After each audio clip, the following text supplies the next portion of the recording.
After having a bit of a break and sitting out for a couple months, we finally made our way to St. Louis for round 3 of ProSpec at Worldwide Technology Raceway.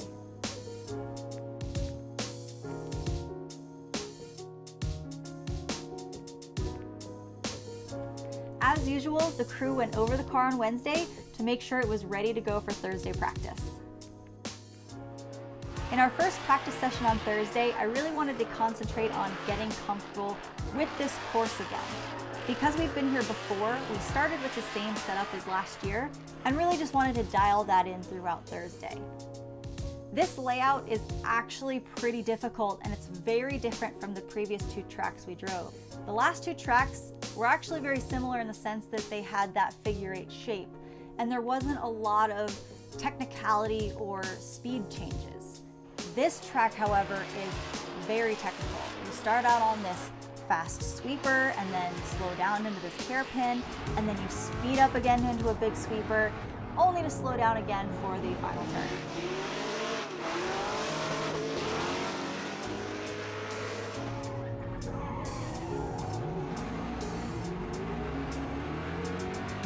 If you mess up the first turn or that first transition, you're done for. I mean, it is so hard to get back on the right line after messing up in the beginning of this course, particularly that very first transition. That first transition really sets you up or doesn't set you up for the rest of the layout. The judges did make one minor change from the previous year, and that was to make the second outer zone longer and to go on further than it used to. They really wanted people to start going a little wider in that turn to wrap around that inner clip to make it better for Tandem. Overall on Thursday, practice was going well. We only had one minor issue where one of my bump stops came loose on the driver's side. So heading into that hairpin, the car was going all the way full lock as far as it can go, over centering and binding up on me a little bit. But like I said, it was just a little bump stop. We put it back in place, tightened it down, and that solved our issue. So moving on into the second practice session, I was feeling really good. 2 laps into it though, my spotter Sarah said, hey, just so you know, they adjusted that second outer zone again.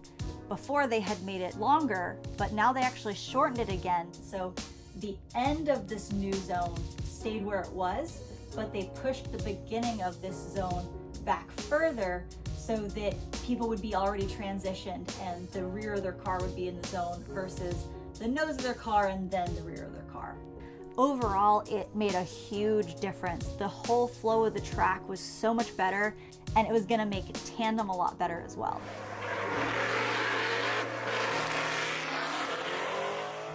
At the end of Thursday, I was feeling really good. The car felt great. And of course, I show up to the track Friday and that's when my nerves start kicking in. If you know me, nerves are something I struggle with so much in competition. We only had about an hour to warm up before qualifying. And in that hour warm up, you can usually squeeze in 2, maybe 3 laps. I was hopping in the follow line because it happened to be shorter and I knew that that was my best chance at getting the most laps. And of course, I line up next to Derek Madison, who is a friend of mine, and he's looking at me like, hey, you gonna bang this door kind of a thing? And I'm like, well, I don't know, it's practice. Normally I leave a little bit of a gap, get some clean air to practice for the, qualifying. And he's like, nah, I mean, get on there. So I gave in to peer pressure and ended up just going ahead and following him. Had a little bit of fun on that first lap, which maybe helped my nerves a little bit. And then for my last 2 runs of practice, I got in the follow lane again, but I left a gap so I could get a little bit of clean air to pretend it was a qualifying lap. Lining up for qualifying, I was actually the most calm that I think I've been so far in qualifying, which is really strange for me. My head was pretty clear. I knew what I had to do and I went for it. When I entered in, I entered confidently and I was literally riding the edge of that track on that first outer zone.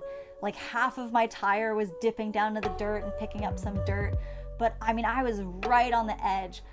I transitioned really nicely into the second outer zone, was right on the inner clip. In the third outer zone for the first half of it, I ended up dropping a tire pretty good, but it didn't upset the car at all, and I continued on into the final outer zone. I transitioned a little bit slow into the final outer zone. I believe the judges wanted to see more of a snappy transition, but knowing me, I was like, you know what? You have a good chance of just screwing up. If you try to go too aggressive into this final turn, take a breath, go a little slower, take it easy, finish the lap and get a score. So I took that transition a little slower, a little more careful, but I got right on that outer edge of that last zone and throttled through the finish line. And it was honestly a really great lap. I'm really proud of it. The judges seemed to like it too. I ended up getting an 84, which put me in 11th qualifying position. Because I was in 11th qualifying position, that means I was going against number 22, which was Chance Crooks. So we had a practice session Saturday morning for an hour before we started our tandem competition. And in that, they decided to do like a mock competition style practice so that we would go out, do a lap, come back to the start line and do another lap back to back, but just trading places with the person you're practicing with. So I was in the follow lane and I lined up with Tommy Lemaire, which I was super excited about because he is a fantastic driver, and what a better way to get practice than driving with one of the better drivers out there. So we line up together. He puts down this great lead run, and it allows me to have a chase run that I am so incredibly proud of. It was probably my favorite lap of the weekend, to be honest. But I was able to do a really solid follow lap on him.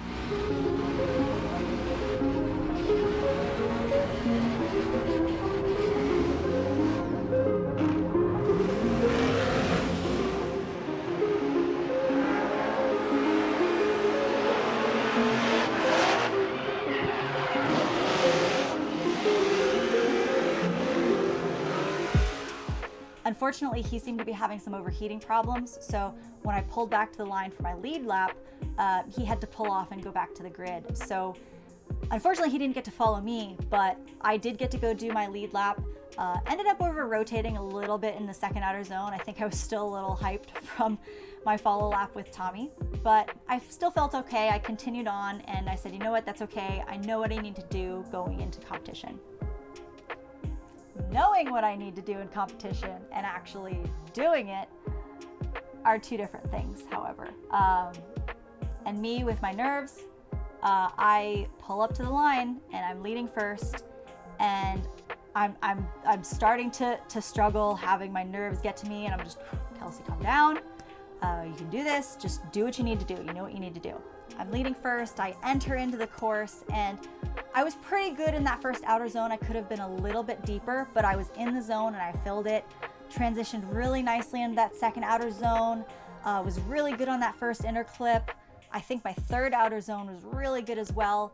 Coming into that final zone, I realized I'm like, you know, I feel like I'm coming in a little bit hot, a little close to the wall. And I decided again to do something similar to my qualifying lap. I didn't want to do that quick, snappy transition because I was afraid I was just going to whack the rear end on the wall. So I do a slower transition, and I ended up scraping the wall just ever so slightly, which didn't upset the car so much, but because I did this slower transition, I didn't get to angle very quickly. I didn't set the car up well with good momentum going into that final outer zone. And at that point, I'm in my head. I'm like, I don't know what to do with my hands. I don't know what to do with my feet. And so that whole last turn, I'm like, just go. And it was really, really bad. I think one of the judges actually deemed my bobble at the end right before the finish line a straighten. So I think one of the judges actually zeroed my run. I don't think the other two did, but either way, really, really sloppy last turn. I'm so disappointed by it. So going into my follow lap, I'm like, oh man, I gotta do something great to try to make up for those mistakes. So I'm following Chance. The first turn was all right, but I don't know what happened going into that second outer zone. I don't know if he transitioned weird or if it was just me. It almost like he like stayed hanging out wide a little bit before he actually transitioned to the second outer zone. But I don't know, I did not anticipate his transition well at all. And because of that, I ended up transitioning in a really weird spot that put me on a really bad inside line. And again, I'm like, oh no, just Kelsey, just keep it drifting, just keep it drifting. And somehow I managed to keep the car sideways. I don't know how. I was going so slow. I even managed to get around the first inner clip without hitting it. I don't know how. But then I followed him through the third outer zone and into the final outer zone, where in the final outer zone, he actually had a very similar mistake to mine. It wasn't quite as bad as my mistake was, but very, very similar to my lead lap mistake in that final turn. Afterwards, I'm also hearing from my spotter that he had some big bobbles and almost like a straighten in his follow around that first inner clip. And so I'm thinking to myself, okay, we both had our mistakes in very similar spots, slightly different. Maybe we'll get one more time. I'm hoping for one more time. Unfortunately, the judges decided that my mistakes were worse than chances. So he got the win. And I actually had a lot of people reach out to me and they're like, oh, you got robbed. Like, you should have petitioned that. Like, you did so much better than him. You should have won. You should have got it one more time. And honestly, I messed up. Like, if you go back and watch my mistakes, they were pretty bad. And one of the things you learn in drifting and any judge sport is you can't leave it in the judge's hands. Once it's in the judge's hands to decide, how to, score your mistakes, like, you're already losing because they are scoring mistakes at that point.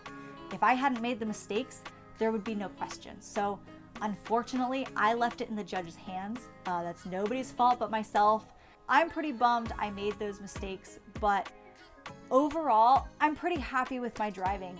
This is a very intimidating track layout, and I was feeling really, really confident. Even though I was nervous, even though my nerves got the best of me, even though I messed up, I was feeling more confident than I ever have.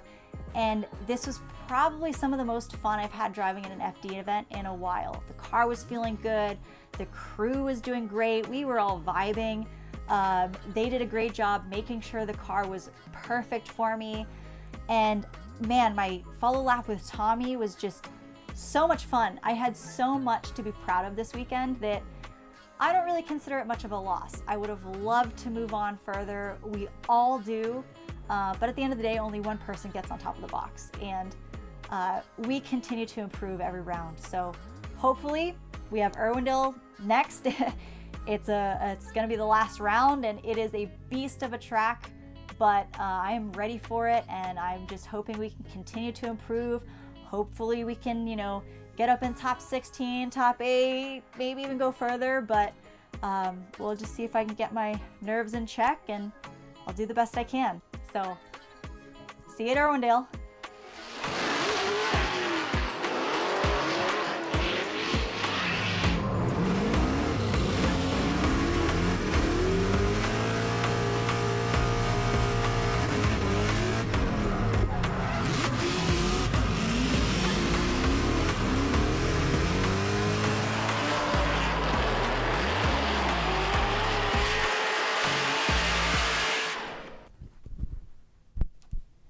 Mic is good.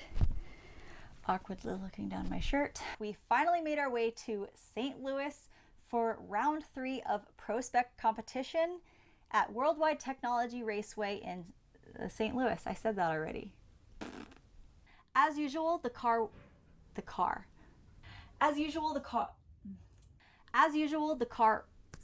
again. Because we've been here before,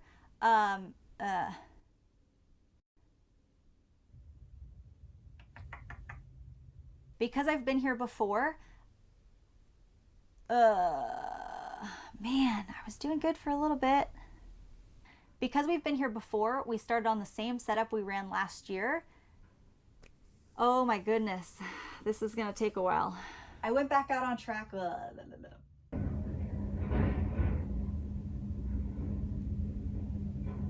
What is going on out there?